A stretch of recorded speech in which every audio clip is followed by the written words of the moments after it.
After two nail-biting finishes last week in Talladega, we head about an hour and a half west of the Motor City to the Irish Hills of Brooklyn, Michigan.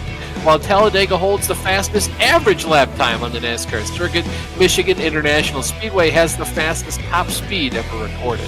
A fan favorite ever since it helped Dale Jr. break two long winless streaks, it's time for the Wrong Time Watch Michigan Mix-Up from Michigan International Speedway.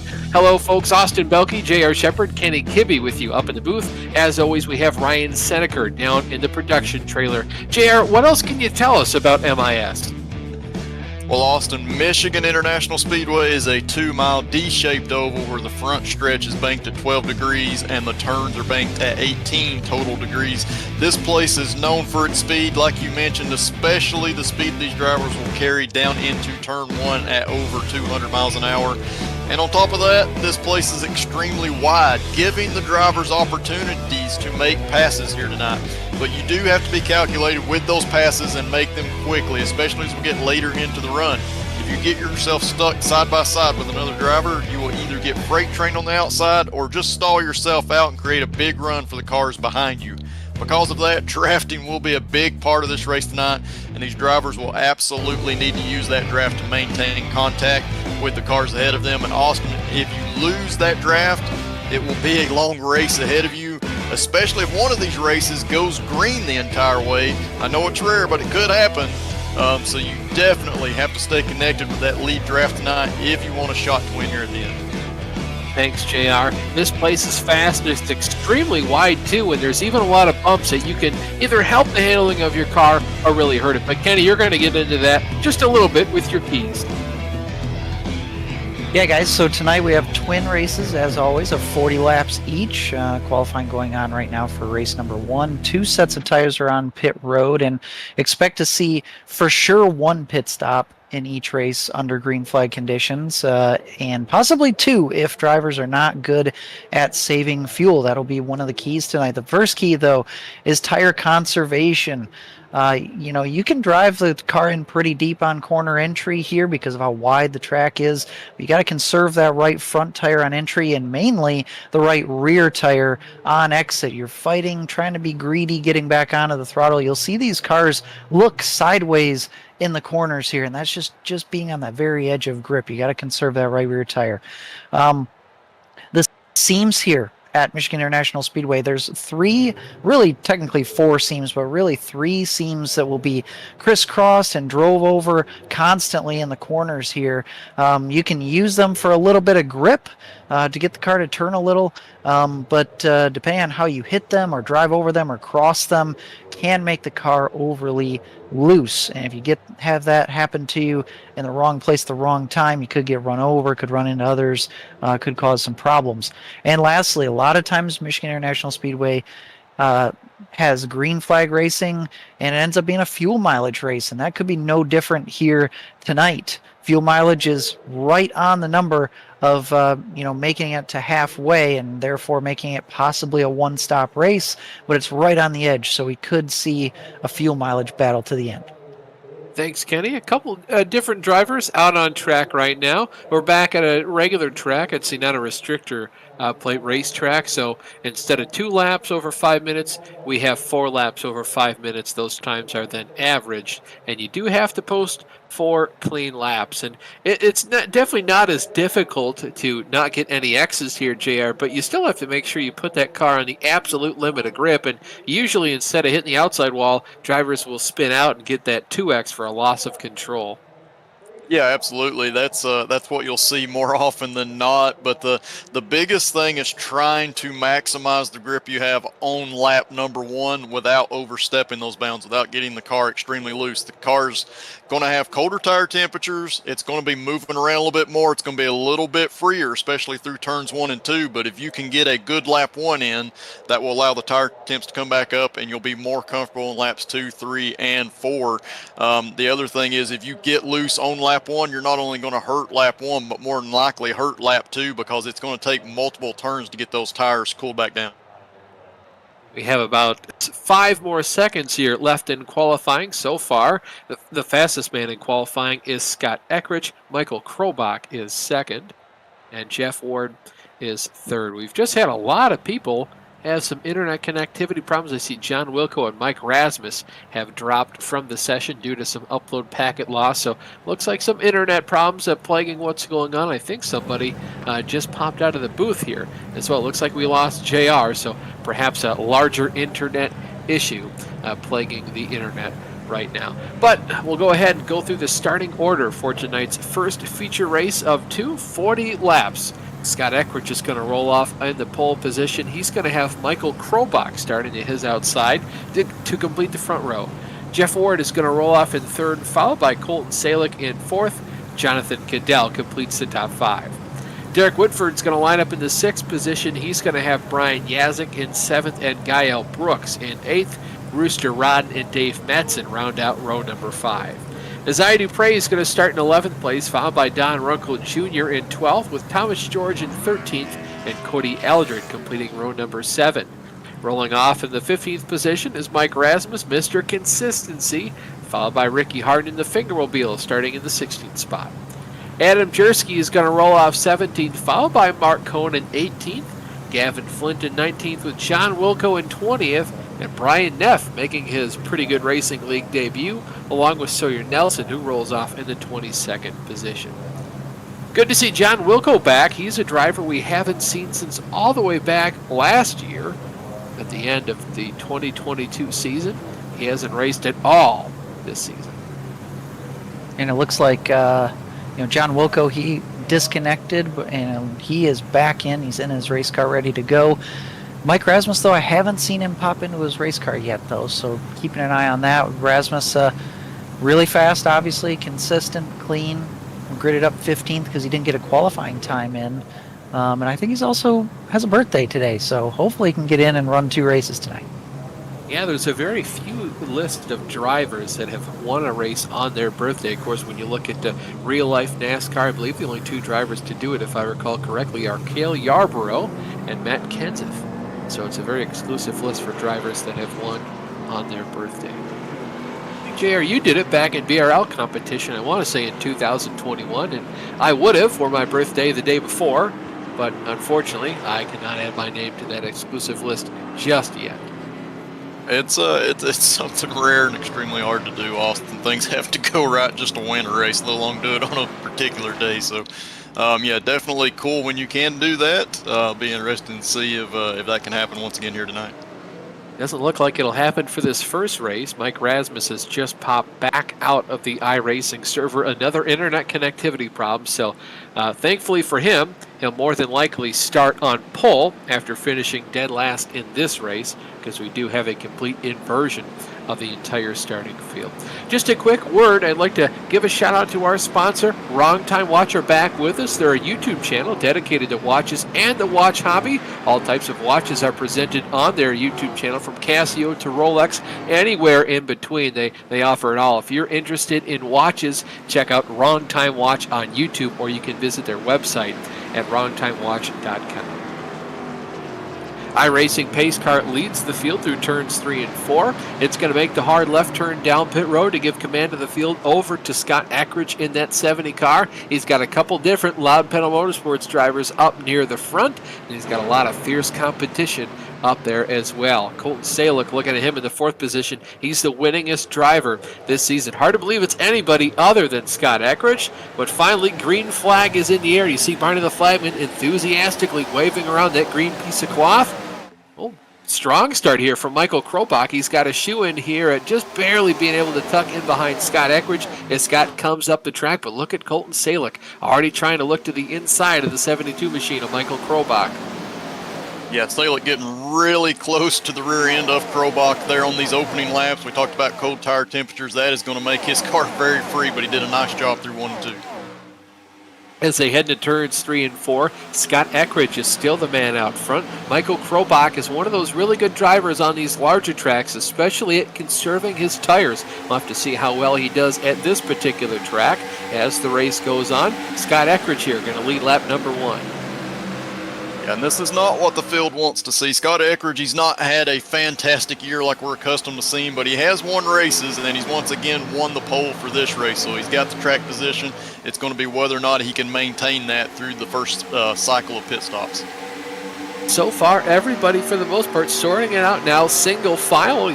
First caution of the day has already taken place out on the Speedway. We'll have to see if we can't get a replay to see what brought it out. Yeah, we got a few drivers involved. Starts with Cody Eldred, who was up in the top groove. It looked like he kind of got up towards the outside wall. Yeah, kind of scraped it and it checked up drivers behind him. He kind of came off of the wall and collected a few others. That was Mark Cohn and Gavin Flint. They got collected. Hard inside wall contact for Flint.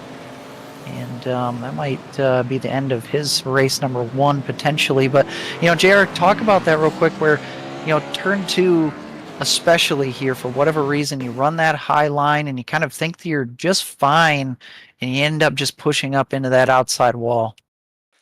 Yeah, for sure. That's one of two things that can happen. You can also get loose off of that corner just from over throttling, but definitely over in a run, you're trying to carry as much speed up off of the corners that you can to carry that down the straightaway, and the turn flattens out on corner exit, and as it flattens out, the car really wants to just push out. And like you said, visually from inside the car, it looks like you're going to be fine on corner exit there, but the car will just push out just a little bit, and that's all it took, was just a little bit of the car grabbing that wall. It slowed him down enough that he had to pull off the wall, and at the same time he had a car trying to pass him on the inside. So it's something that can happen. You're going to have to be well aware of it, and more than anything, if you do get that wall, just take the hit and don't try to pull down off of it. Couple of drivers coming down pit lane here on this first caution.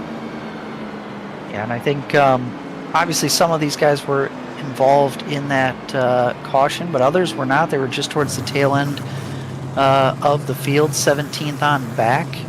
And, really, I think the caution laps here are going to put everyone right in that one-stop window, so I think fuel will be a little bit less of an issue in this race number 1. But these drivers just trying to give themselves a little more of a buffer. Why not? You're not really losing any track position to do it.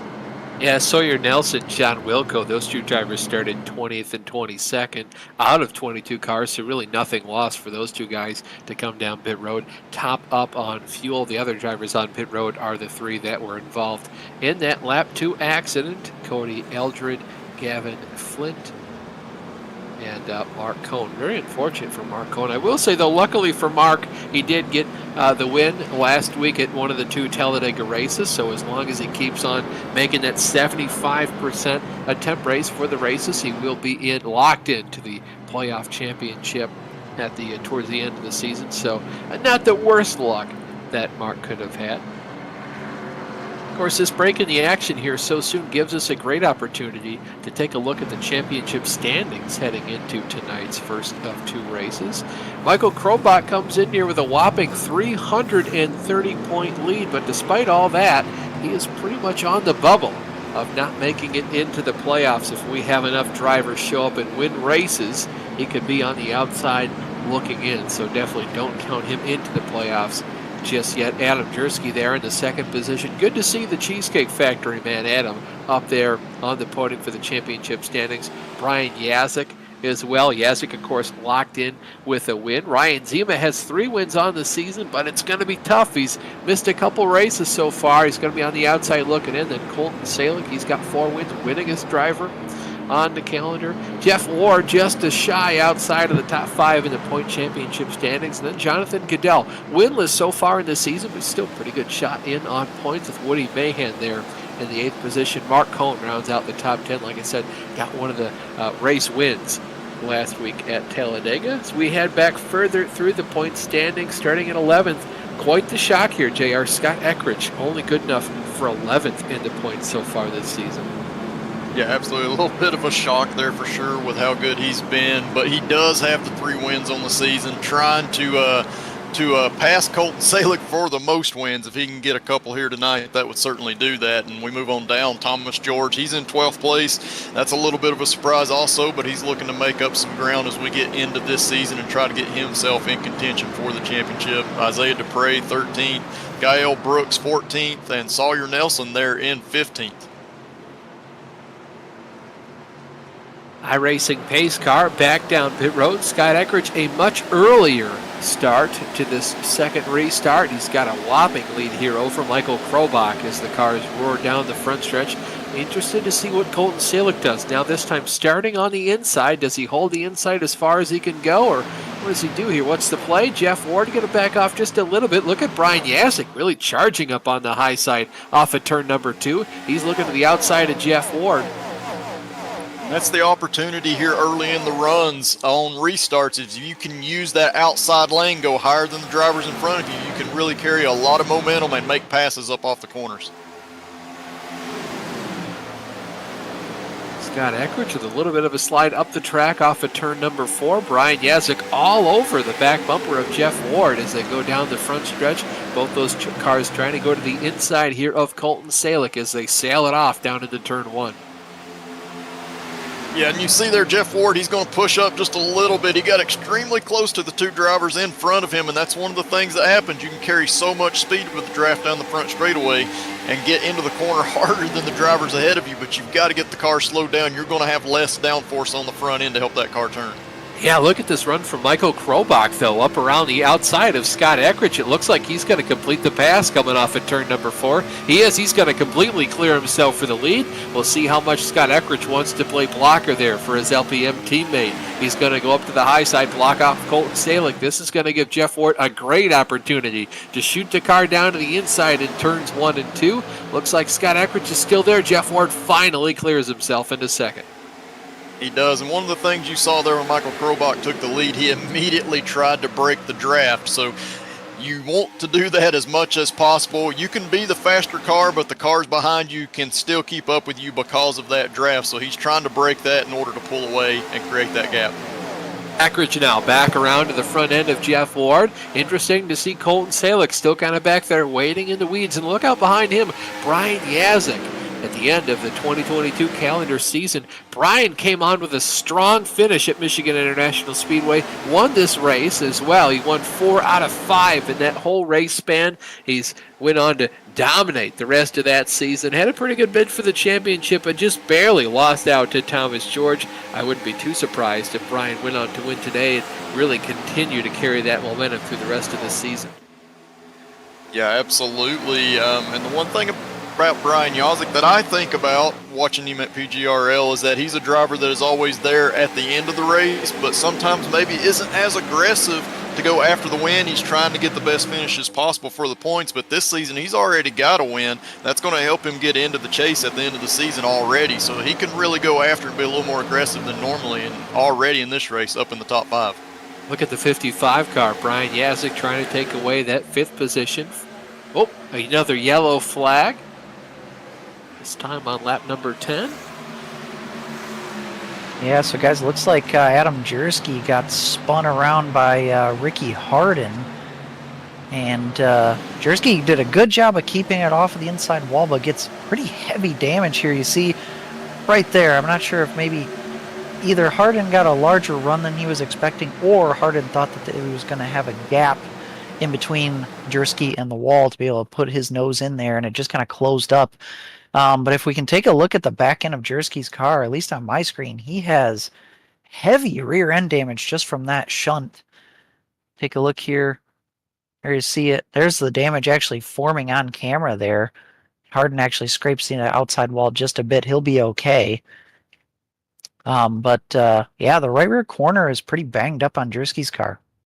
Yeah, and that's really unfortunate for Adam because it mostly means that iRacing has done a complete, I would say, overhaul of its aerodynamic system in the last couple of years, and that's going to affect the side force something fierce here as the race goes on. And these cars are so loose as it is, just with a perfect body side. You can see normally that right side of the car is practically a sail panel. It's as straight as possible, and unfortunately for Adam, that's a lot of damage on that right rear corner.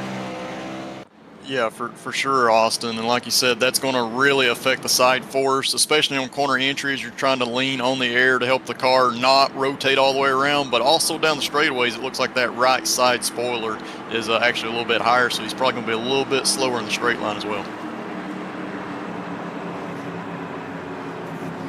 Quite the uncharacteristic move there from Ricky Harden to spin another competitor feel like he was quite surprised by that entire ordeal, and it looked like there was going to be an entire car width for him up there behind, I think it was the 41 machine of Derek Whitford, but just ran out of room and accidentally spun the 71 there of Adam Chersky. We'll go ahead and stay with you until we see the race off of pit road. Yeah, so you see here everyone except for Colton Salick and Ricky Harden coming down pit road here. Most drivers taking a full service, but not everybody. Gael Brooks, looks like he wins the race off pit road, only a sub 7 second pit stop. Jonathan Cadell, less than 10 seconds, so he maybe took 2 tires. And then Michael Krobach looks like he's the first one with a full service. So a little mixed bag of strategy here. And with that, we're going to go ahead and take our first break of today's broadcast. We'll be right back in about a minute and a half.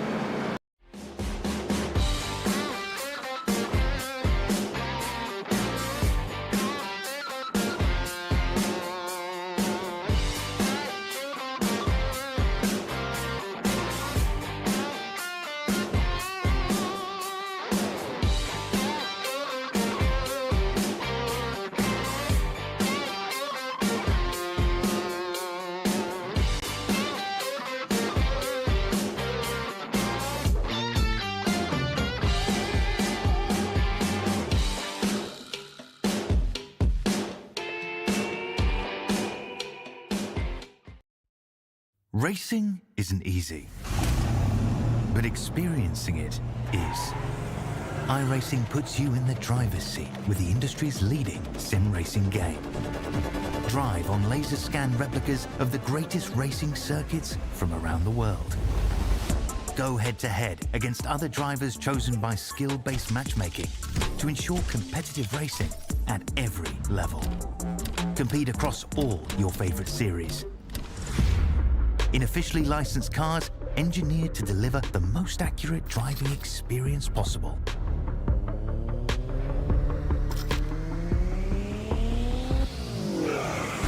Join a race or host your own with players from across the globe. Race against the computer or in a league with friends. Feel the thrill behind the wheel. Visit iRacing.com.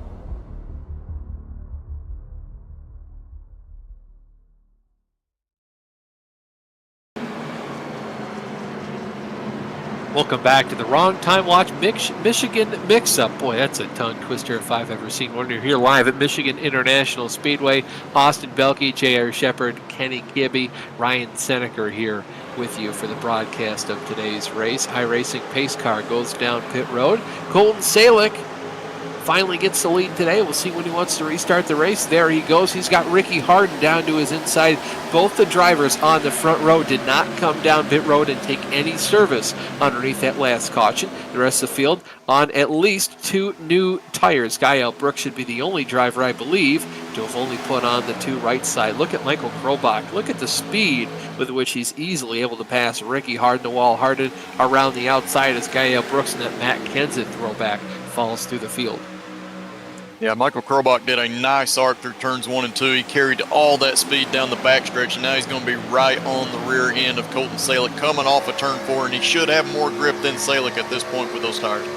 Yeah, easily. He's going to come off the corner with a huge run. At the line, it's going to be Colton Salick, but I'd be awfully surprised if Krobach wasn't back out in the lead at the conclusion of lap 15. Brian Yazig now challenging for that 3rd position. Looks like, he and Ricky Harden are going to box in Scott Eckridge. Scott's going to have to back off the throttle, lose a ton of ground as we ride on board here. Looking now at Michael Krobach. He took the lead over Colton Salick as they headed to turn 3. The battle you're watching on your screen right now is between Jeff Ward and the 70 machine of Scott Eckridge. This is for the 5th position. 4th, excuse me. Yeah, almost 3 wide back there is Jeff Ward and Scott Eckridge trying to find a way around Ricky Harden, but right now he's using those older tires to great advantage. He's able to hold these guys off for the most part. He's not dropping through the field as fast as what I would have expected. Yeah, he really loses a lot of speed on those guys from the middle of the corner off until a corner exit, but last lap he was really able to hold strong on the outside and just really took away the line from Scott Eckridge through the corner. You see Brian Yazik. He's going to drive around him. We'll force Ricky to check up just a little bit there. Veteran move from that 3 driver to crack the throttle, maybe hit the brake a little bit harder and back off. So now move Brian Yazik here up 1 more position. That should put him in 5th. Yeah, absolutely. And the one thing Ricky wants to do now that he's been passed by a few of these guys Scott actually, Eckridge up the outside wall. Yeah, Eckridge just got a little bit too high on corner entry and just kind of got sucked into the wall before he really made a turn there. So, yeah, that's going to damage his vehicle on the right side slightly. I'm not sure it's going to scrub off too much speed. The big question is whether or not it damaged that right front fender, because that could certainly hurt the aerodynamics.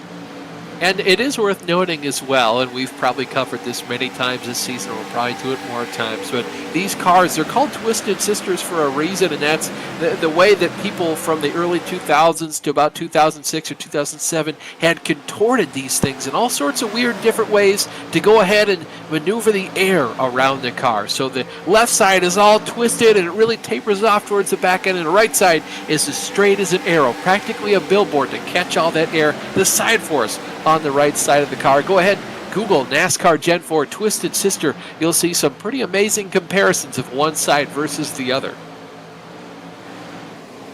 And that, as such, makes it so hard for these guys to pull the cars off the wall, JR. It's almost impossible just because the way you're wedged in there. It's like the car physically is pointing up towards the outside wall, because it is. That's why it's so difficult to unstick these cars to the wall.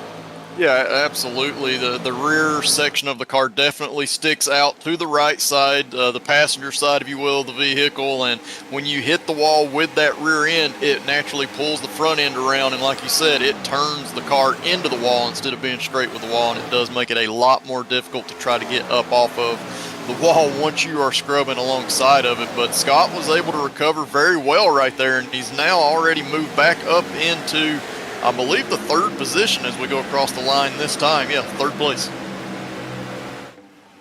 So, good recovery so far for the driver of the 70 car of Scott Eckridge, winningest driver in pretty good racing league competition. Also of note, Brian Yazik has made his way around the 99 car of Colton Salick. And some big movers so far to look at in this race. Thomas George up 7 spots. Ricky Harden up 9, 16 to 7th. And how about Brian Neff? He started all the way back in the 21st position. Right now he's battling for the 7th, 8th, and 9th spots. Yeah, Neff actually, he was up into about 9th spot, and he actually lost a couple spots that last lap because he got up into the outside wall out of turn 2. Saved it, but he's lost a little bit of momentum. And you see there, Guile Brooks is on pit road. We'll have to figure out what that one's about.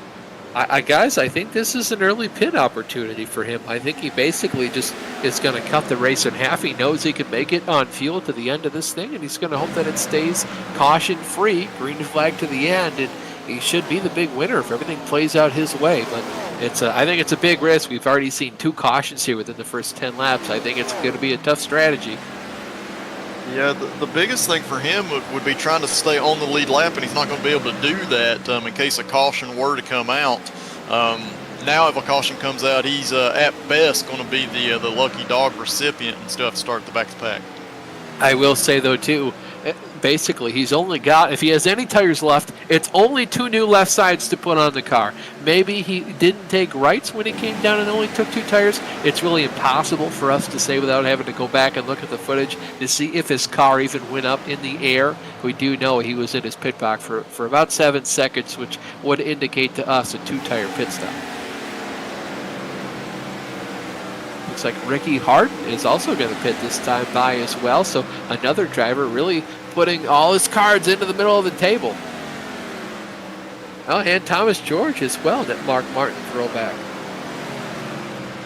Yeah, really, when we went back green flag racing, we had about 25, 26 laps. So, in theory, you could split that in half, and that would be the fastest way to do this run.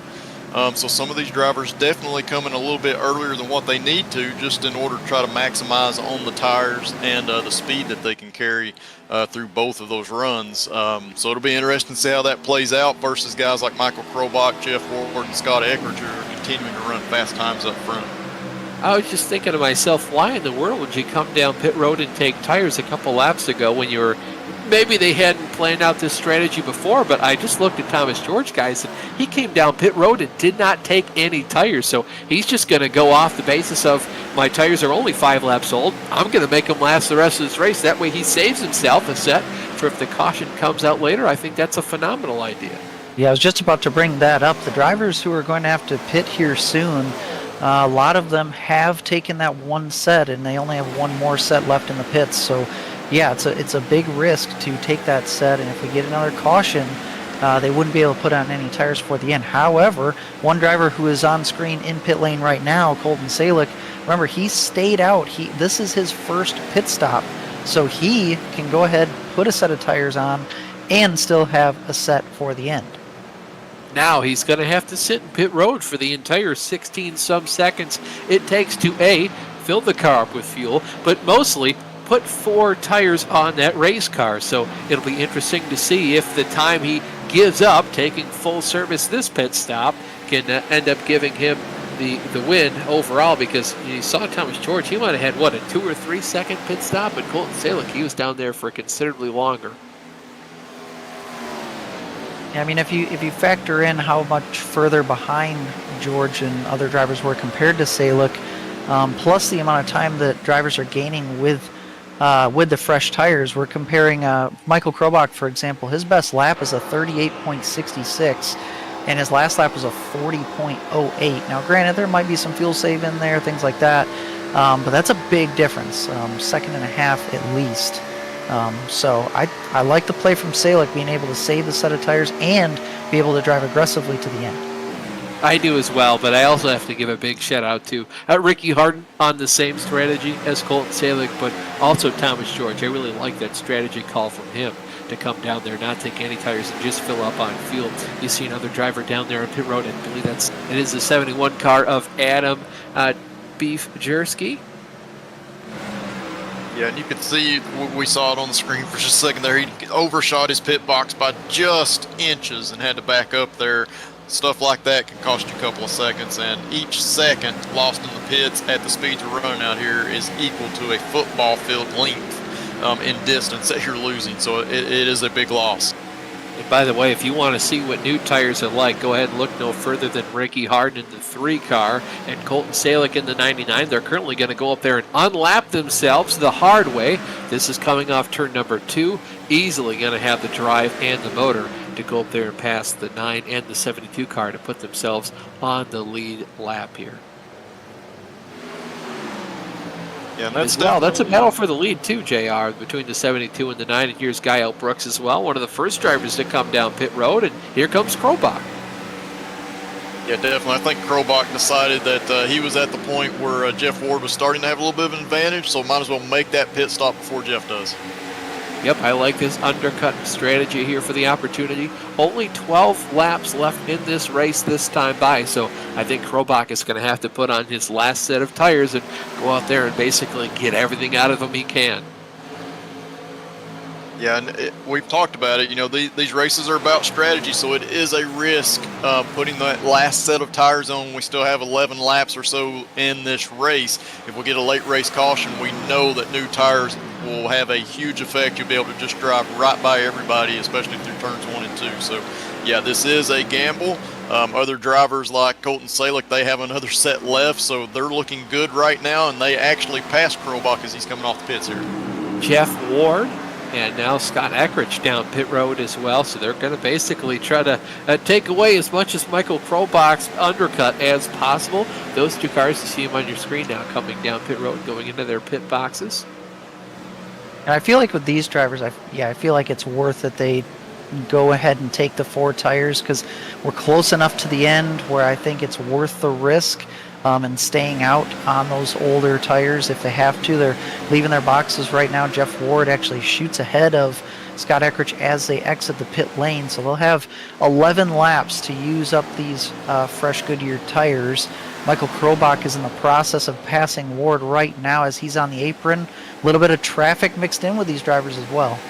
Yeah, he's going to have about a 1 or 2 second advantage here over Jeff Ward as everything gets sorted out by the time Jeff Ward gets back up to speed. But you're going to see a whole lot of intermittent going here of strategy. See Krobach there all over the rear end of the number 55 of Brian Yazik. He's going to try and pass him for... Whoa! Yazik got extremely loose there off the corner, and he's trying to pass Ricky Hart at the same time. About darn near doored Michael Krobach and put him in the infield. Yeah, good evasive action there from Michael Krobach to number one, not make contact, but two, not spin his car out in the process, because these cars do not like when you turn them hard left on that front straightaway onto the apron where it's flat. So very nice job by him. As it sorts out, though, Colton Salick is about 3 seconds up the racetrack in front of these guys on the same lap as him. Thomas George is up in between those two as well. He actually just lost the position to Colton Salick this last lap. So Colton Salick is the first of all the drivers who have already come down pit road. Brian Neff is your leader. He still has to make his pit stop. He's slowing down on the apron to come down to pit road this time by. That basically just leaves Isaiah Dupre. Oh, Jonathan Cadell is actually in as well. So basically just leaves Isaiah Dupre, Cody Eldred, John Wilco, and Gavin Flint as drivers who have not made that extra or that last pit stop yet. So the top four. See a whole mess of cars down here on the front stretch as things really start to sort themselves out. Brian Yazik right next to Jeff Ward, side by side as they head to turn one. Michael Krobach still up ahead of both those drivers, and Colton Salick is only about 1.5 seconds up the road from those guys, so it's going to really start coming together here. We've got about 7 laps to go this time by. Yeah, absolutely. But as the laps go down, the advantage that Michael Krobach has on tires is going to get smaller and smaller. He's trying to make up all that ground as early as he can with these new tires, but it's definitely starting to go down. We'll see this time by. He'll be roughly, let's see, he's about one second back, so he has closed up a ton. He should be able to make it there. Yeah, well, remember that Jeff Ward is right on Michael Krobach's tail and actually has 1 lap fresher tires than Krobach even. So Krobach might get to Salick. I think he will here real soon, but he might also get overlapped here by Ward. And all you folks at home saying, well, hold on, Scott Eckridge pit on the same lap as Jeff Ward did. I think he's a little bit too far back right now. He might have been saving his tires. I just don't think it's going to pay off. Battle for the lead here. Michael Krobach to the inside of Colton Salick. But watch out. Jeff Ward hot on the heels of Krobach as they come off of turn 4. Yeah, and Michael Krobach did a great job because he made that move as soon as he got there. He did not get himself slowed up, and like to Kenny's point, Jeff Ward was right there to capitalize if Michael Krobach had to check up for any reason. So he makes that pass. That gets him a fighting chance, but Jeff Ward is definitely looking good here in the closing laps. Yeah, Jeff Ward got a much better run there through turns 1 and 2, especially off turn number 2. And look at Scott Eckridge. All of a sudden, he's coming into the picture. Might paint myself wrong here, calling Scott Eckridge out of the fight. How foolish of me to do that, considering he's won so many races. The other thing really affecting Michael Krobach right now is these long straightaways and how much Jeff Ward is able to draft up to him. And now that you got 2 cars up there breaking the win for Scott Eckridge, he's got twice the draft. For sure, and especially when these drivers start to run different lanes, it kind of gives him, he's got to be careful not to lose all of the downforce on the nose, but it definitely gives him opportunities to have that larger drafting help down the straightaways and up off the corners. 4 laps to go this time by. You definitely get the feeling that Jeff Ward is kind of just back there waiting for Michael Krobach to make a mistake. Jeff going to look to the inside this time by. Look out for Scott Eckridge. He's got all the opportunity in the world here to make this a 3-wide fight. He's going to choose right now to just stay right up behind Michael Krobach as they go into turn number 1. Jeff Ward looks to the inside. Is he going to clear himself? Krobach lets him do it. Does he pull the over-under? It looks like he got too loose to have a fight back at him. Look at Scott Eckridge now going to the inside. Yeah, huge move there by Jeff Ward. If that move did not work, he was more than likely going to get passed not by just Michael Krobach, but also Scott Eckridge. Instead, he's able to pull away. Scott Eckridge is going to move into second place and try to chase down Jeff Ward in the last couple of laps. With 3 laps to go now, what does Scott Eckridge do? They're going to get the 3 to go this time by. Scott Eckridge has about a quarter of a second gap up to Jeff Ward. He's got 3 laps to do it. Can Michael Krobach make a mount back at him? Maybe do the 2 leaders get together and allow Michael Krobach the win? Yeah, I think that's kind of Krobach's hope here, is that he needs to root for Eckrich to get up to Ward, get side by side, maybe cause a little bit of a scuffle to allow him to get back into this fight. Actually saw wisps of smoke coming off the rear end of Eckrich's car coming off of turn 2. He's obviously driving it really hard, but I think, driving in his tire tracks is not going to win him this race, but he's got to close that gap. He's not quite within striking distance of Ward quite yet. Yeah, he's getting closer and closer as time goes on. This last lap, he only gained 2/1000ths of a second, so those 2 cars very much matching pace, as their tires would indicate. They're just about as old as each other. Oh, Scott Eckert really loose there off of turn 2. Yeah, go ahead, Kenny. Well, what I was about to say is what I talked about in the opening was that you're trying to be as greedy on the throttle as you possibly can be, and you really start to push the issue the later and later you get into these races, and that's what starts to happen. Even the best drivers in this league will start to, just overcome the grip level of the tires and just get a little too sideways, and that only makes the tires hotter and angrier and even harder to get back onto the throttle the next time you go through a corner. Yeah, and with that slide that we saw Scott Eckridge do, you can continue to see him loose up off the corners where that right rear tire has become extremely hot, extremely aggravated. He's just not going to have the grip he needs to really close back in on Jeff Ward here on this last lap. White flag in the air. Coming to the checkered. Looks like Jeff Ward is going to be your winner here. Race number 1 at Michigan International Speedway for the Wrong Time Watch Michigan Mix-Up.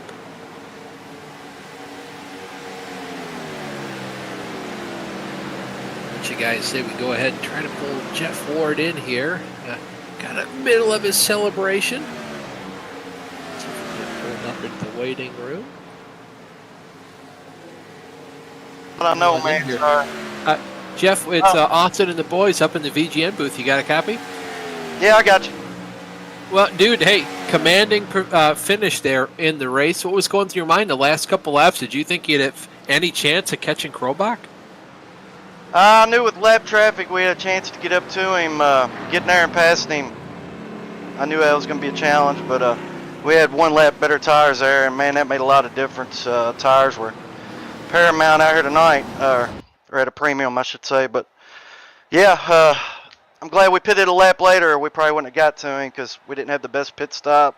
Had Scott all over us there, but hey, man, was able to get it done. Got up there and got the win in this first one, and hopefully we can have a good second race. Yeah, what's the strategy here going into race number 2? Basically, you went from starting, I think you started 3rd in this race. Now you'll start dead last on the field. Is there anything you can pull out of the bag? Maybe a pit strategy you can do?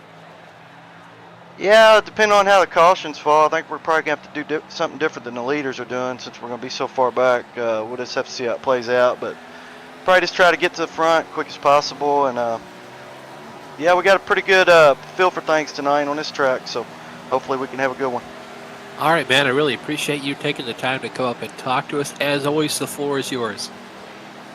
Yeah, thanks to Lexington Brewing and Distilling, everybody at PGRL.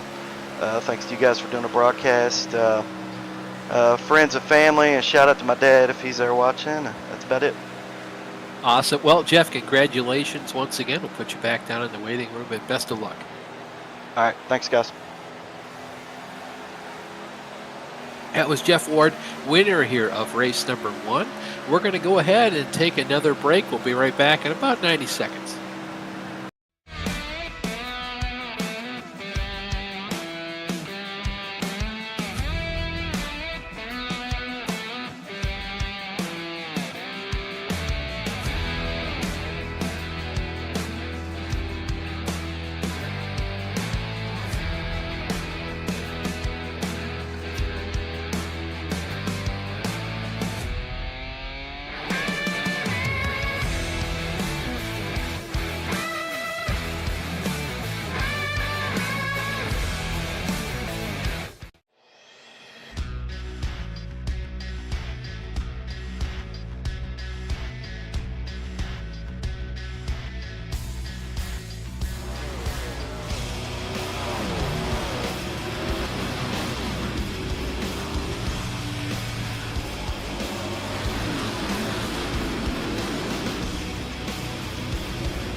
Welcome back to Michigan International Speedway. We're here for the Wrong Time Watch Michigan Mix-Up. Wrong Time Watch is a YouTube channel dedicated to watches and the watch hobby. All types of watches are presented on the channel from Casio to Rolex. If you're interested in watches, go ahead and check out Wrong Time Watch on YouTube, or you can visit their website at wrongtimewatch.com. We just had Jeff Ward come in here to take yet another win this season. That'll put him up to third on the board. There's a couple other drivers with 3 wins apiece. Ryan Zeman is one of them, as is Scott Eckridge, but so far Colton Salick still has the most with almost an entire hand. He's got 4 on the season so far. We'll go ahead and run you through the finishing order from last race. Jeff Ward, like I said, finished in first. Scott Eckridge in second. Michael Krobach in third. Yet again, another race where Krobach looked like that he had the fastest car all race long and just barely fell apart at the end. He'll come home to round out the podium. So again, another strong finish for him. Going to be a great job for him. As they always say, the dreaded good points day there for Krobach. Brian Yazik again showing a lot of speed here at his home racetrack. He finishes in fourth with Colton Salick grabbing another top 5. And Mark Cohn, hard to imagine that he recovered. He started back in 18th, was involved in a wreck there on lap number 10. He rallied back for a 6th place finish with Adam Beef-Chersky in 7th. Ricky Hardin, Guy L. Brooks, and Thomas George round out the top 10. Interested to see that Thomas George only rallied for a 10th place finish. He had, in my opinion, one of the best strategy calls all race. Isaiah Dupre finished in 11th with Derek Whitford in 12th. Brian Neff in his PGRL debut finishes in 14th with Cadell and Rooster Rod rounding out the top 15 positions.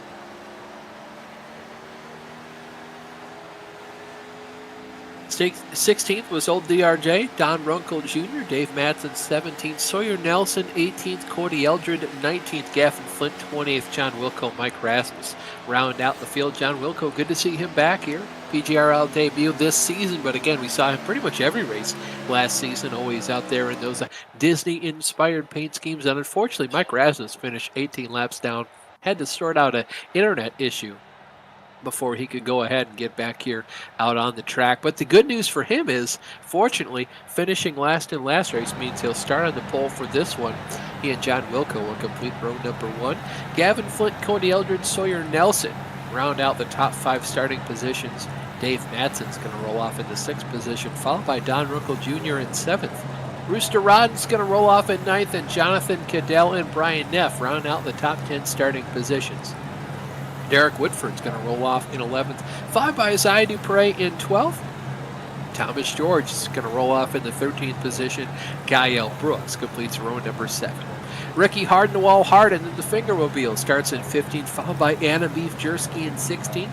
Mark Cohn, great job in race number 1 as well. He won last week out in Talladega, 17th position to start the second race. Colton Salick going to roll off in the 18th position.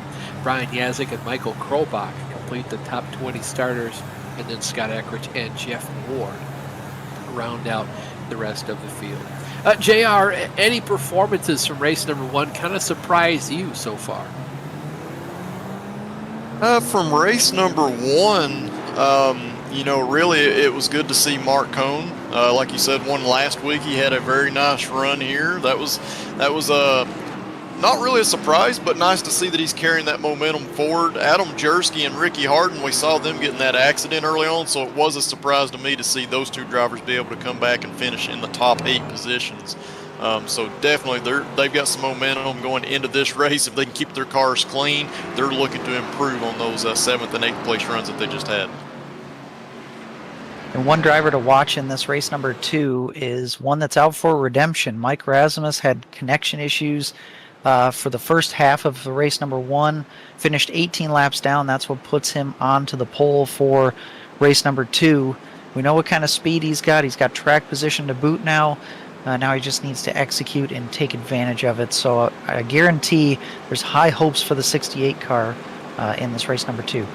Yeah, there's always been a reason we call him Mr. Consistency. The man is just solid at all sorts of different racetracks and really just gets out of the race car everything he thinks it can give him. I think when you look at all the most talented drivers in this league without a championship, it's got to be Brian Yazik, Michael Krobach, and Mike Rasmus. Without question, it's those three guys who have been here since day one and are still looking for that first championship. And maybe this might be Mike's year. It's looking a little tight for him on the races started, but anything can happen before the season goes out. iRacing pace car pulls down pit road, ready to wave the green flag here on feature race number 2. 40 laps in the books. Another 40 laps set for us to complete here in the second of 2 races.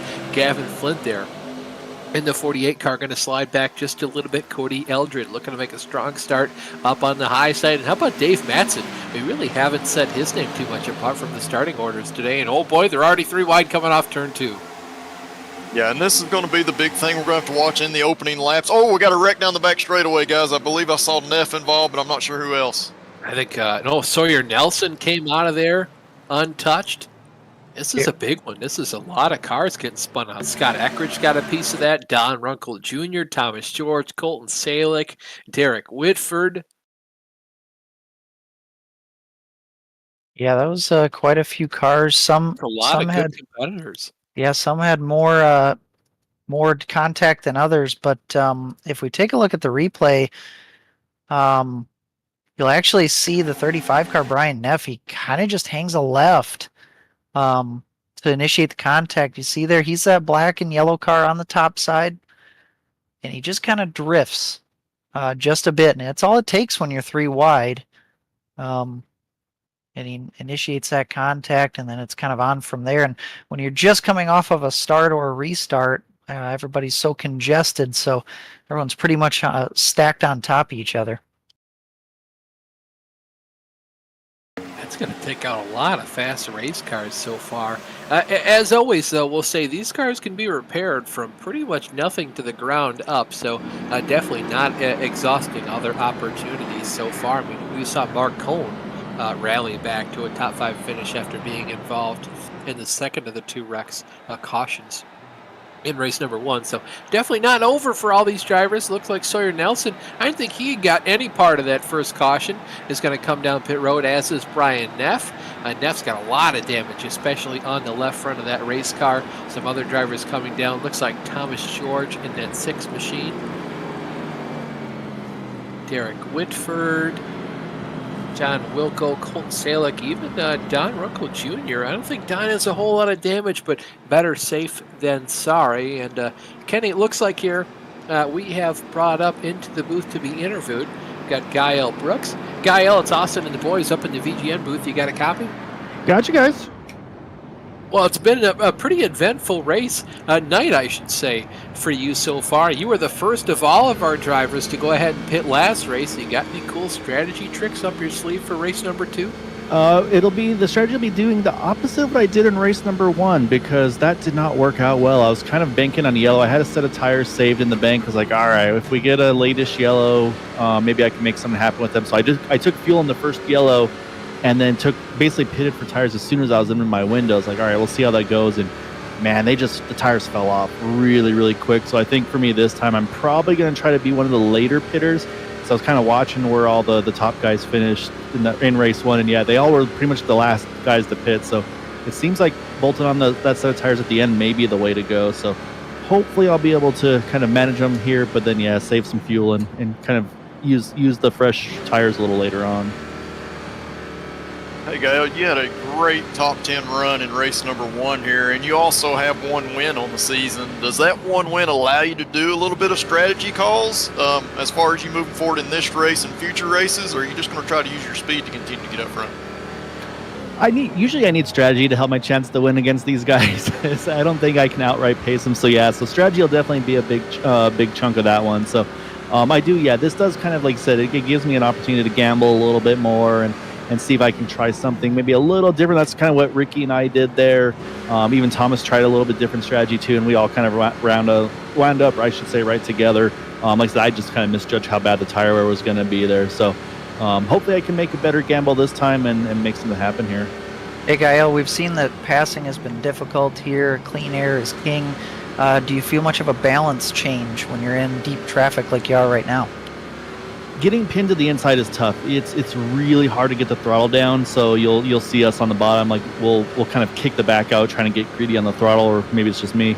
And then really the Group 2, I really don't like the white line. I kind of want to run that one seam up even as my quote-unquote bottom line. So yeah, I felt more comfortable up top. I felt like I wasn't getting kind of held down momentum-wise. So I feel like that second groove is, unless you have a huge momentum, I think the second lane is going to be the preferred spot to be tonight. Well, Gael, really appreciate you being available for us to pull you up into the interview booth. Best of luck in the race, but before we let you go, the room to put you back. You want Independence Unite or PMS? I will do Independence United, and I got to shout out What Loses Fast podcast. I totally forgot to last week, and so thank you guys for your time. Awesome. Well, good luck in the race, buddy. Thank you, guys. Go ahead and send it back into Independence Unite. Won't be able to make the same mistake we made last week where we totally screwed over Ricky Hart and put him into the wrong Discord chat. We're not going to make that same mistake this time. Mike Rasmus out to another big early lead here right off the get-go. Look at Jonathan Cadell threading the needle 3 wide right through the middle. He's got Clowns on the left, Jokers on the right.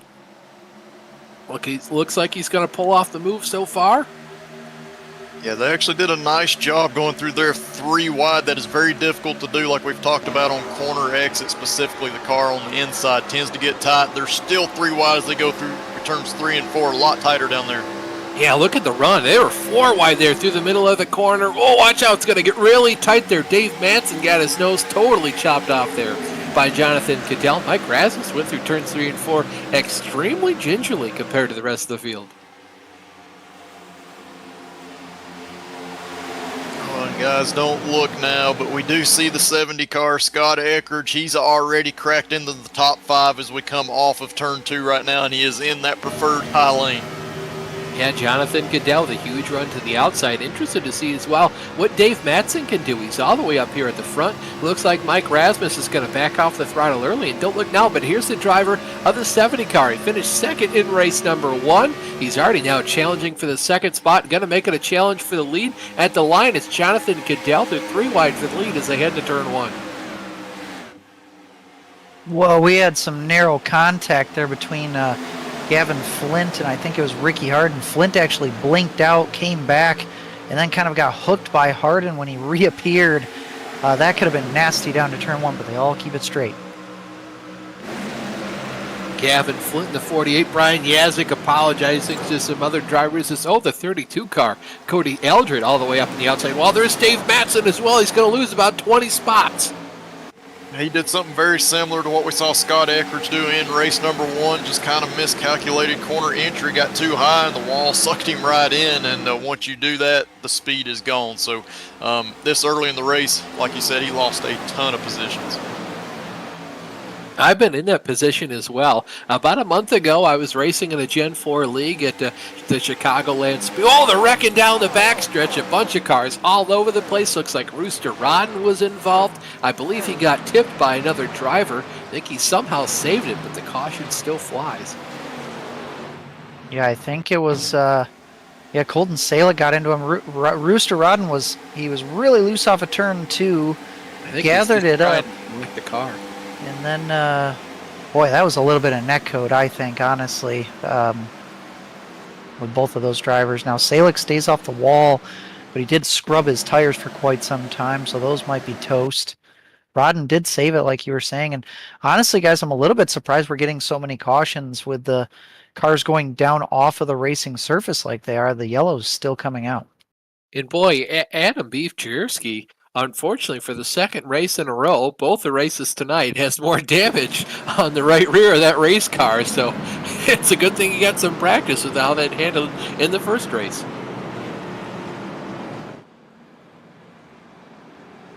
And this second race, again, as we've seen in previous weeks, proving to be the more hectic race. Granted, we had 2 cautions in race number 1, but you can just see more aggression, ferocity, high-risk maneuvers, more of that kind of going on here in race 2 already. Yeah, you really do have to walk a tightrope with how much you turn on the aggression versus how much it's really worse. A handful of drivers coming down pit road already. It looks like Brian Yazik is going to stay out. I believe the 48 car of Gavin Flint did. No, excuse me, it looks like the 69 of Jonathan Cadell. Yeah, we got Jeff Ward's, Yep, Cadell, Yazik, Ward, and Whitford stayed out. So, yeah, it's and it looks like a lot of drivers are taking tires. I know Gavin Flint is. Rasmus did not. Yeah, actually, just a few drivers are taking tires. Scott Eckridge looks like he took tires with a 14.6 second pit stop. So, yeah, again, just like race 1, a mixed bag on pit lane. Yeah, looks like, again, Gael Brooks coming out here with a little bit less of a tire stop than everybody else, but I think Scott Eckridge is the first driver on 4 fresh tires. He's got Ricky Harden behind him, and that'll pretty much conclude our coverage here of the race off pit road. We're going to take another quick break and be back right after that. This is your chance to get behind the wheel. The opportunity to race just like the pros. From the grassroots levels, where we all got our start, to the most popular race cars on the planet. From the fairgrounds of Nashville to the high banks of Daytona, to tracks that will never be forgotten. Realistic driving, intense competition, all from the comfort of your own home. This is the ultimate motorsports simulation. This is iRacing.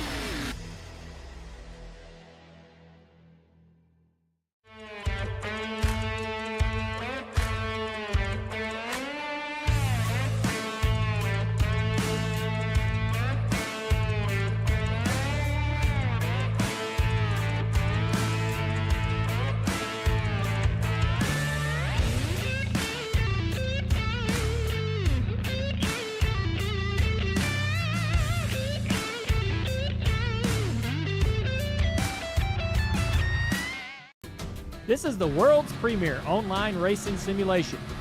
iRacing puts you in the driver's seat from your home computer with the most realistic online motorsports experience you'll find anywhere. Race virtually in the world's biggest events with officially licensed series, cars, and tracks.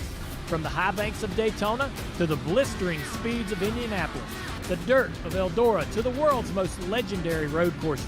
It's all here, and with more than 180,000 people just like you already driving, you'll always have someone to race. Ready to get behind the wheel? Sign up at iRacing.com to get started.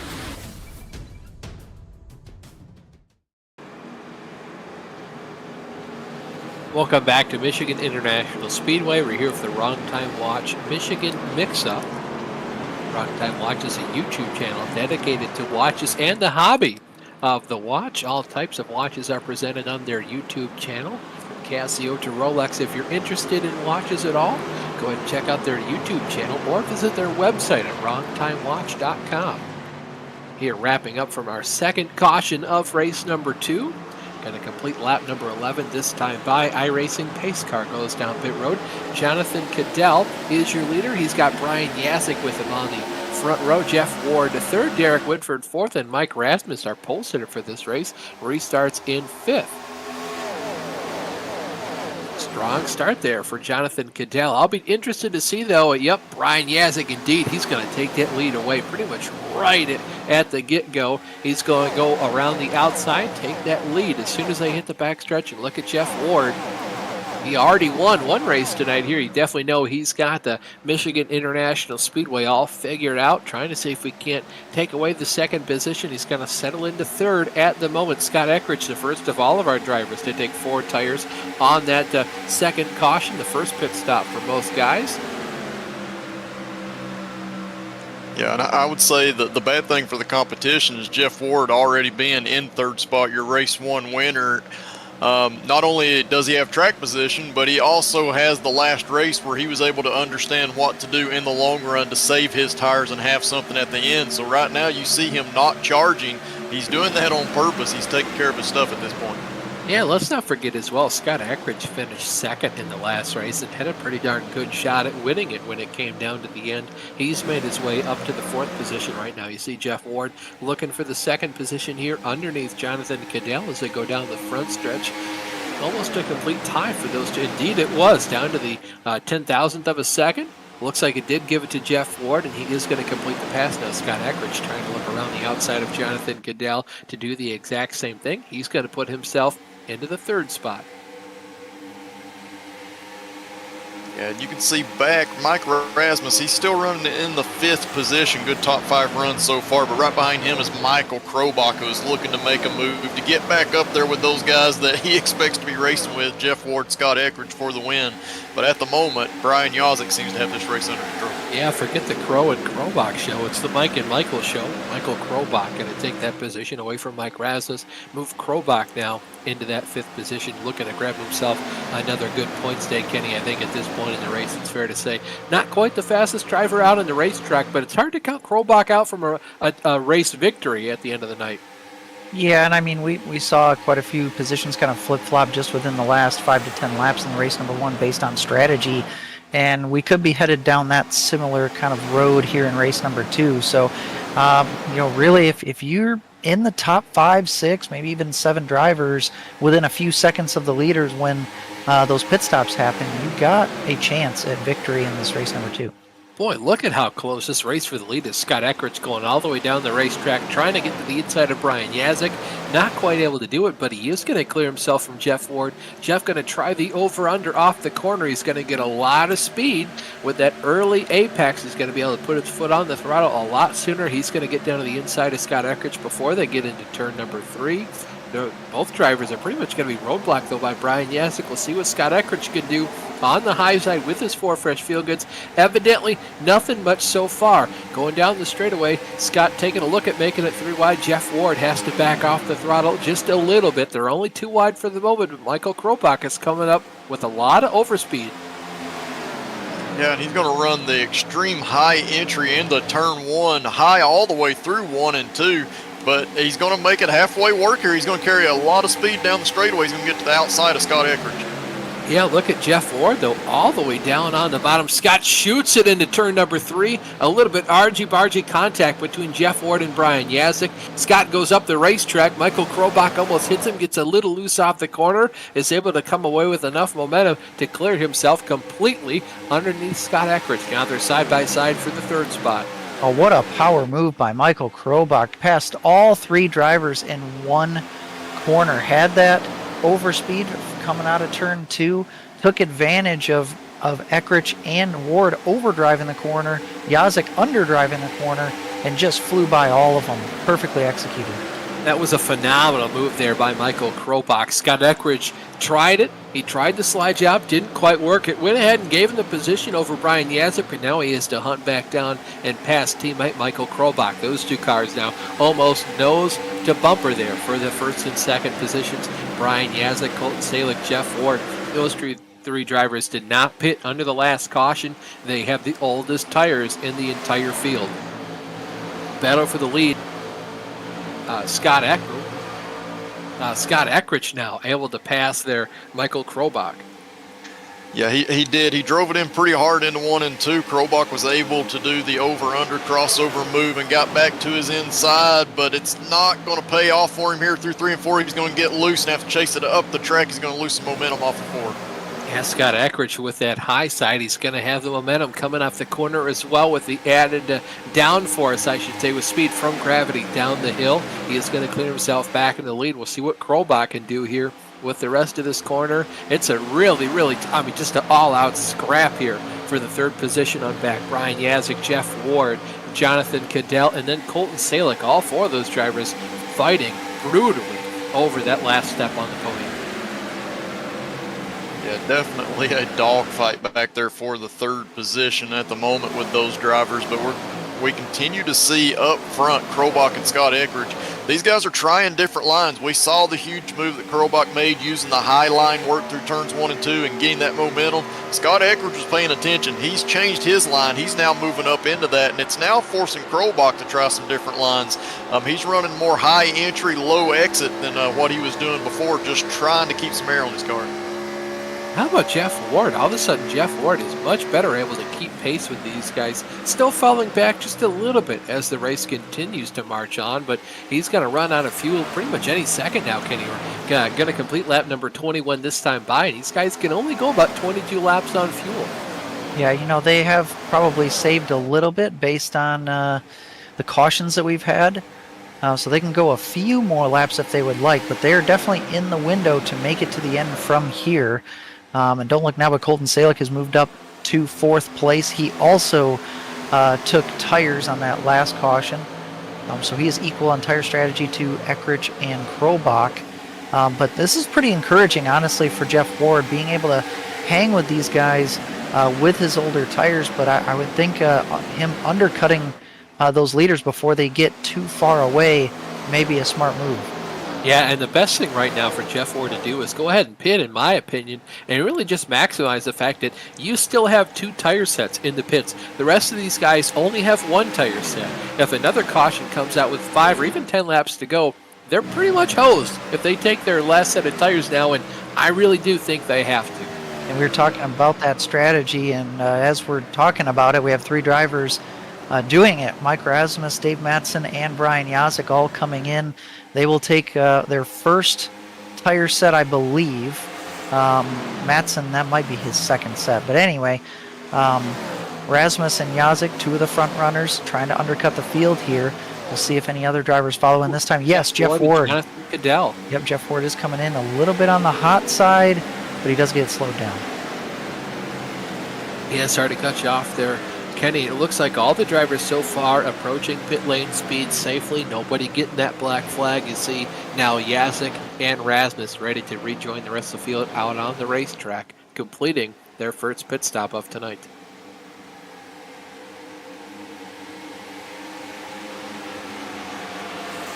And Yazik and Rasmus they are nose to tail. They're going to be fighting each other through the traffic and through this pit cycle to see who will come out as the pretty much provisional leader once the cycle completes.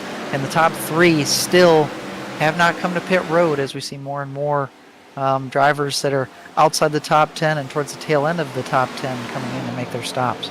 And this is a really good indication here of what the undercut is like, because Jeff Ward pit a lap after Brian Yazik and Mike Rasmussen. Look, even though he had a decently large lead going into the pit stops, you're going to see Yazik right now undercut him here, as you see Scott Eckrich now going to check up to come back down to pit road. And this is really going to open up a lot of doors here for Brian Yazik. He's able to go around the outside of Scott Eckrich. Jeff Ward had to check up in the middle of the corner. That's going to allow Brian Yazik to take the lead. Jeff Ward still has fresher tires.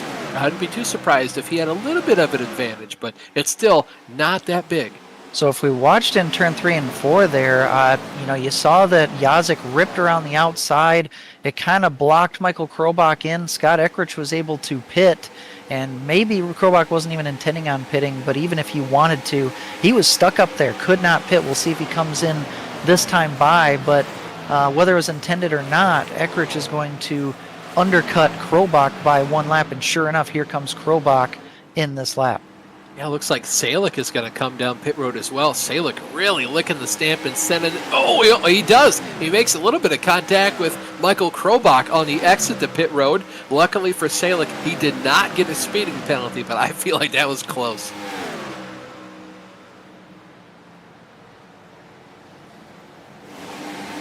Yeah, and these 2 will most likely be neck and neck as they exit the pits. Still out on the racetrack that need to make another pit stop are Ricky Harden, Cody Eldred, Kyle Brooks, Brian Neff, and Don Rocco Jr. Looks like Jeff Ward right now is in the provisional leading position, with Brian Yazik right with him, actually right next to him, going down into turn 1. Yeah, Jeff Ward just made that pass there. Coming off of turn number 4, he completed it down the straightaway. Yazik trying to battle back on the outside. It looks like his tires are just a little bit more worn, so he won't be able to do that. And JR, it's extremely difficult to really try to save your tires on these longer runs. We say longer run, relatively speaking, but it's so easy to go out there and start throwing down some qualifying lap times, and you really burn up your stuff fast.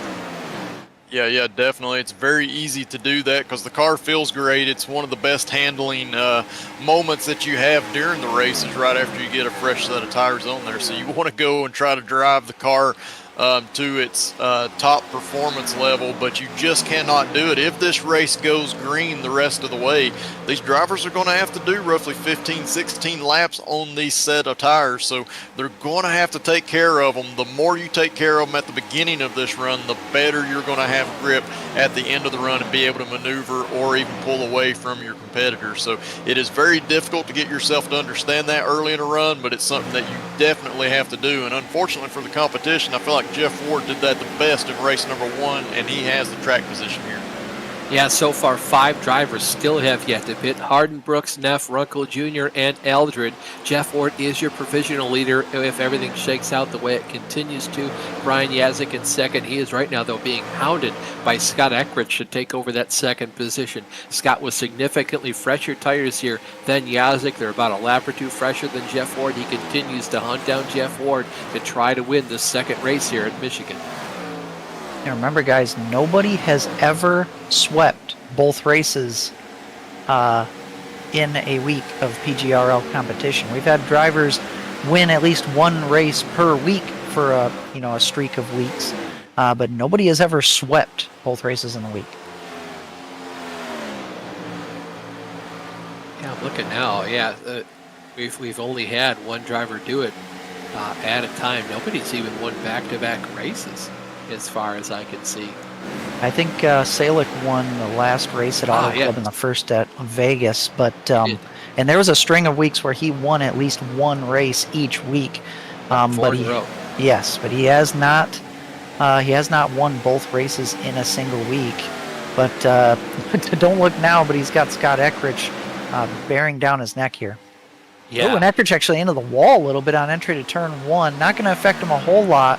But, JR, that's one thing that's easy to do here at Michigan when you're really trying to maximize your arc angle into the turns here at Michigan.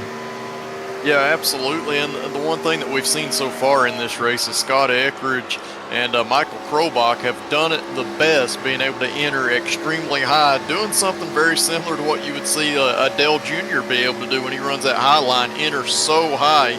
Compared to some other guys, even Kyle Larson, and they've been doing that, and it's been paying dividends for them through turns 1 and 2 using that high entry, and that's why they're continuing to do it. Because you might ask, well, you hit the wall, why would you keep doing it? There is speed to be gained by being up there, and they're continuing to push the limits, and occasionally you will see them, like we saw Scott, just get into that wall and entry. And boy, it's really working for Scott Eckridge. Just the last corner alone, he's already gained about 5 car lengths, make that 6 on Jeff Ward as they now head down into turns 3 and 4. He's only about 2 car lengths off the back end of Ward as things shake out right now. Eckridge going to come off the corner, shrink that lead down to about 1 car length. It was 0.2 of a second to lead for Jeff Ward. This time by, it's down to under 1/100th of a second. As you see Scott Eckridge now down to the inside of Jeff Ward, battling for the lead here in the middle of the corner. Looks like Jeff Ward's going to have the momentum coming off the corner. No, scratch that. Eckridge able to put the power down just a little bit better. He's going to clear himself now. Jeff Ward back into the second position. I think he's hosed. Yeah, we're going to have to see. Jeff Ward's definitely going to fight back. He's not going to let Scott just run away with it here. But the one thing we saw in race number 1, Scott Eckridge really abused that right rear tire, especially late in the run. I'm assuming the smart driver that Scott Eckridge is, that he has made adjustments, and that's why we're seeing him be faster at this point in the run as we're getting later into the run. He's made those adjustments. He's taken care of that right rear tire a lot more than he did in race number 1, and at the moment he's able to start to try to pull away from Jeff Ward a little bit. I think it's a good thing to bring up as well. Michael Krobach is in the 3rd position. He's one of the latest drivers to pit, so he's got some of the newest tires in the field. He was about 1.3 seconds behind Scott Eckridge when they crossed the start-finish line the last time. We'll see if he gains any time off the turn number 4 this time by. Looks like he did. He gained about 1/10 of a second, so Krobach is slowly but surely reeling in Scott Eckridge. I'll be interested to see if this keeps up, and does Jeff Ward now, guys, try to fight off Michael Krobach, maybe slow down the progression he has up through this field. Yeah, he's going to have to pay attention to that. I think Krobach is not making big enough gains just yet, but if he can get to that 0.8 of a second, 0.9 of a second gap to Jeff Ward, that's going to increase the responsiveness of the draft that he's going to have, and that's going to allow him to gain even more additional time on the first and second place driver. So that's what he's hoping to do, is just make those little gains. But this last time by, he only gained about 1/10 of a second. That's not going to be enough to really get up there. Yeah, he gained a lot of time on Jeff Ward, but Jeff Ward is also just falling right now through the field. So Krobach is going to get a lot of draft, and I think this time by, yeah, see Jeff Ward pull it down to the bottom of the racetrack for him. Not only did he get that draft, but he didn't have to fight Jeff Ward. So this time by, going into turn number 3, Krobach is firmly into that second position. He's been really sideways coming off the corner, putting that car through its paces, getting everything he can out of those Goodyear tires. This time down the front stretch, you'll see what the gap is from first to second. Yeah, almost 9/10 of a second. So Michael Krobach is pretty much there to start getting that good amount of draft off of Scott Eckridge, but I think it's going to be too little too late. Yeah, definitely. Only a handful of laps here left to go, and Krobach, that last time by, made up just a little more than 1/10 of a second. That's not going to be enough if he continues that same progression in the next few laps. But we'll have to see. You never can tell exactly how hard these drivers were driving. We assume Scott's being a lot smarter in this race than he was in race number 1, taking care of that right rear tire, but he could fall off here late in this race. And I do think right now the best thing for Michael Krobach to do is the closer he gets to Scott Eckridge, the more and more that draft is going to start to play an effect. But I think Scott Eckridge got wide to Michael Krobach right now, putting down those faster lap times. 3 laps to go this time by at the line. He barely gained anything on Scott Eckridge that last time by the stripe. Oh, actually saw Jeff Ward get into the wall a little bit on corner exit off of turn 2. Looked like he got a little bit loose and had to chase it up there. No real major damage there, but it is going to cost him a spot to Colton Salick. Yeah, Scott Eckridge. Something, I assume it's Michael Krobach, has lit a fire underneath the rear end of the Scott Eckridge machine. Scott has started putting down some faster lap times once again, and I think he's driving away. Yeah, he is. He gapped Michael Krobach by about 2/10 of a second the last time by. Yeah, so definitely Scott really understood what did not work in race number 1, and he is putting that knowledge to use here in race number 2. Obviously, he was just in cruise control out front there, was not worried about anybody behind him, just trying to mine that gap that he had, about a second gap. And when it started to go below that second, he's already shown that he can increase it back out and some. Yeah, he's going to get the white flag by this time. So 1 lap to go. Scott Eckridge, your leader. Krobach second. Colton Salick has taken over the 3rd position. Jeff Ward is 4th. Isaiah Dupre, as they stand right now, in the 5th position. Scott Eckridge came into tonight with 3 wins on the season. The winningest driver so far this season is Colton Salick with 4. Only a half a lap separates him from tying Colton Salick for the most wins this season with 4 apiece. Wonder who'll be the first driver to break that high 5 number. Scott Eckridge comes through turns 3 and 4. He sees the checkered flag here for the wrong time watch Michigan mix-up. Scott Eckridge is your winner. He'll tie Colton Salick with 4 wins on the season. Yeah, Scott being extremely strong here tonight, captured his 5th pole, 4th win of the season, and had the best average finish in the 2 races here tonight. Yeah, average finish of a 1.5. Krobach 2nd, Salick 3rd, Ward 4th, Dupre in 5th. We're going to let iRacing timing and scoring sort everything out all the way down through the field. When we come back, we'll go ahead and wrap everything up, as well as talk to our race number 2 winner and our wild card finisher with Kenny.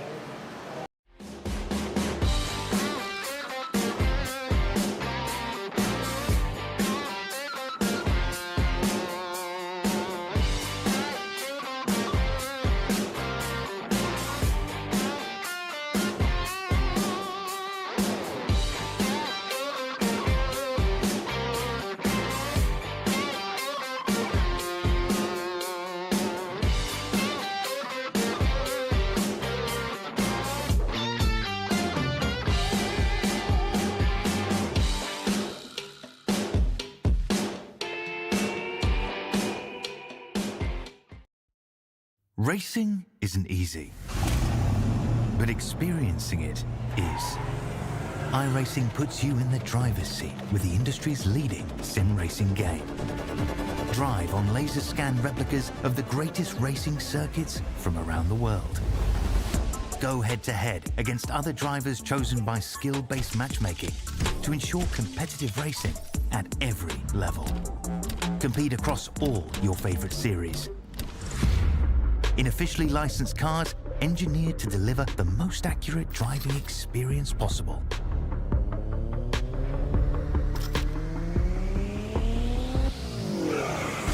Join a race or host your own with players from across the globe. Race against the computer or in a league with friends. Feel the thrill behind the wheel. Visit iRacing.com.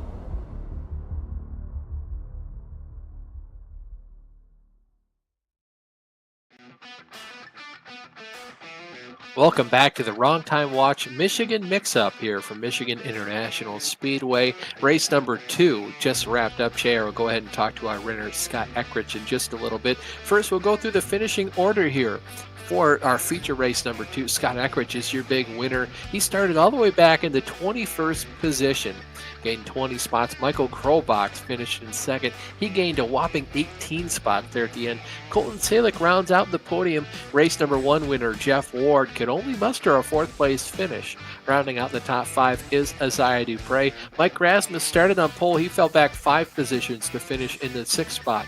Jonathan Cadell comes up in 7th, followed by Ricky Harden in 8th, with Brian Yazik and Mark Cohn rounding out your top 10. A really, really strong day for Mark Cohn. He finishes 6th and 10th in both the races. Gavin Flint finishes 11th, followed by Thomas George in 12th. Adam Beef Jersky finishes in 18th, followed by Derek Whitford in 14th. Gael Brooks is in 16th, Cody Eldred 16th, Gael Brooks 15th, Cody Eldred 16th. DRJ Don Runkle Jr. in 17th, followed by Brian Neff in 18th. Dave Matson 19th, Sawyer Nelson 20th, Rooster Rod and John Wilco round out your 22 car field. And with that, JR, I believe you are talking to race number 2 winner, Scott Eckrich. Indeed I am. Hey Scott, congratulations on the big win here in race number 2. You won the pole in race number 1, clearly showed speed here all night long, but I want to take you back to race number 1 and the end of that race. We really saw you hanging the right rear out, trying to catch the leader, Jeff Ward. Did any of your experience and knowledge from that race play into what you did here in race number 2? Yeah, absolutely. First off, being the first guy to, being in the lead when you pit's major. Normally that first pit stall is a big advantage in real life, but with the giant whoop section after the pit stall in this game, it's definitely a disadvantage. So it was nice to actually be back in the pack on your pit stall for once. But yeah, no, I definitely noticed in the first run that I just got so far behind in the pit stop cycle because they pitted early and everything, and I was kind of being impatient. So I was trying too hard to get the gap to close too fast, and ended up just kind of pissing the rear tire off, and just kind of made a conscious effort this race to make sure that we kept the tire under us. Plus, with the temperature swing, it didn't hurt things on that front. Absolutely, and we talked about being a little bit of a surprise up here in the booth, seeing you back in 11th place in points, but this is your 4th win of the season. You've got 5 poles also. I have to ask, is some of the reason why you're back in 11th place in points because you do have those wins to fall back on? You're able to do more aggressive strategies in these races? Yeah, for sure. I mean, with the way that we're doing our unique system this year, really, it's kind of starts to mirror the real life NASCAR stuff. I would argue that really being high in the points doesn't mean anything. I also missed a week, but it rewards winning, so we're going to try win, and sometimes that works, sometimes it doesn't. You get a little aggressive, and you cost yourself a top 5, but win is what it's about. Absolutely, definitely has appeared that way through this season. I think more and more drivers are starting to catch on and do the strategy games to potentially get a win. But it looks like, next week we're going into an off week, celebrating Thanksgiving here in the States. But got to ask you, the following week after that, we go to Charlotte in the Truck Series. What are your thoughts going into that race? Well, usually it's a good track for me. But I haven't run the truck in like 7 years, so I don't even know what to expect in those things. At least this car is at least somewhat familiar with a little power. So I guess it's always, I know what line I'm supposed to run there. Let's just see how good we can execute on that and see if we can't just continue racking up these wins. They're fun. Absolutely, that's what it's about, man. Hey, before I let you go, congratulations again. But tell us who you want to thank for your runs tonight. You had the best average finish of everybody tonight as well. Yeah. As always, gotta thank you guys up on the booth. Love watching these broadcasts back. It's a whole lot of fun for everybody, and obviously the whole LPM guys. Jeff, big shout out for him for being a strong contender tonight. That was fun racing him again. And just a real big shout out to the main second place finisher that always finishes second and never can win, Mike Krobach. Just was really, really happy to see that that streak would continue this week. Absolutely. We have talked about that up here in the booth, but congratulations once again, Scott, on the big win, and look forward to talking to you once again in a couple weeks here. Yeah, I hope I talk to you twice next week. Or next week. Sounds great, man. All right, guys, that was Scott Eckridge, our Race 2 winner for tonight. And with that, I believe Kenny has caught up with our wild card interview. Yeah, I'm down here with Michael Krobach, and Michael's second place in Race 2, third place in Race 1. Really has kind of been the par for the course for you this season. I had to kind of double check the stats because 405-point lead, 12 top 5s, 16 top 10s in 18 races, an incredible record. But, we were just talking to Scott Eckridge, who won. He's got his fourth win, I think, of the season, and he says it really doesn't mean that much. What's your kind of take on how your season's gone so far? Because you've been strong, just haven't won. Yeah, I mean, we decided to develop a chase format this year, so Scott's right. The giant point lead doesn't really mean much. We could very well get eliminated from the playoffs if we don't win a race, but, I think we'll be fine on points. My goal here is to kind of pull a Matt Kenseth. I'd like to go the whole season, probably not win a race, and just point our way into a championship that does not reward points. That's kind of the goal. I mean, it's always possible, and the good thing is that, this finishing record, it shows that you're running up towards the front every single week. So, I mean, that's still got to be encouraging to you, right? Knowing that you're showing speed every week. Yeah, it's a little frustrating to be that close and to not seal the deal. I mean, Talladega is Talladega. I'm grateful that I survived both races and finished second in both of them. I feel that's a miracle. Tonight, I feel like we had a third place car and got a third and a second. So, I mean, I think we had speed. I think the first race, I definitely gave up a bunch of time coming onto pit road. I was a little bit too conservative, and I think Scott beat me by about 1 second coming in. And on the track, he finished less than a second ahead of me. So I think if I cleaned up pit road a little bit, that might have helped there. I think we're not really off on speed. We just need to kind of put the whole thing together. Race 2, I felt we were pretty even. I tried a different line in 1 and 2 that seemed to help with the balance. And I could keep up with Scott. I think trying a little bit too hard at the end to chase him down kind of wore the tires out and kind of gave it up there. But I'm happy to run up front and happy to compete with Jeff and Scott. I know they're a little better drivers than me, and happy to be in contention every week. So one thing that was kind of looked like a pivotal moment in race 2 was, you guys were kind of racing amongst some traffic, and Eckridge was able to go down and pit based on the line he was running, and you were kind of stuck up at the top side, and you're kind of boxed in, couldn't make that stop, and had to go around one more time. Were you intending on going one more lap anyway, or were you just kind of boxed in, had no choice? Yeah, I was boxed in. I was going to follow him down and use him as my break point, and I just couldn't get down in time. I would have chopped, I don't know who it was, Ricky or Colton's nose off, and Brian was coming hard on tires too, and when he got on my outside, that made me real tight, so I had to lift a ton and got super loose on exit after that, and that was definitely worth a second right there. If I could have followed Scott down, maybe I could have stayed with him a little bit more, but I just didn't want to compromise anybody else's night. Well, regardless, 2 strong runs for you tonight. Who would you like to thank for those 2 races tonight? I gotta thank everybody who showed up tonight in the Pretty Good Racing League. You guys for putting on the broadcast. The whole group makes us a whole lot of fun. Gotta thank MC Squared Editing Services, Elite Performance Industries, powered by Team Conti, Mayhan Speed Laboratories, Thumbs Up Cancer Down, Clipping That Apex, Graphics Esports, Happy Birthday Mike Rasmus, Ford Performance, HPP Simulation, Sim Racing Apps, Host Venom, Fleximation Systems, Carolina Sim Shop, and The Joy of Driving. And also got to give a shout out to Woody Mahan and the Mahan family. Woody's dad's going through some health stuff right now, and that's why he's not here tonight. And I'm sending my best wishes to them, and hope to see Woody back on track and his dad healthy very soon. Well, Michael, good runs tonight. Always a pleasure talking to you, and we'll catch you in the next one. Thanks, Kenny. I'll be sure to lose again and find a way to give you another storyline. Well, consistency is the answer to being able to talk to me every week, being the wild card. So keep at it. Yeah, I mean myself, it's Mr. Second Place, so let's just keep doing it.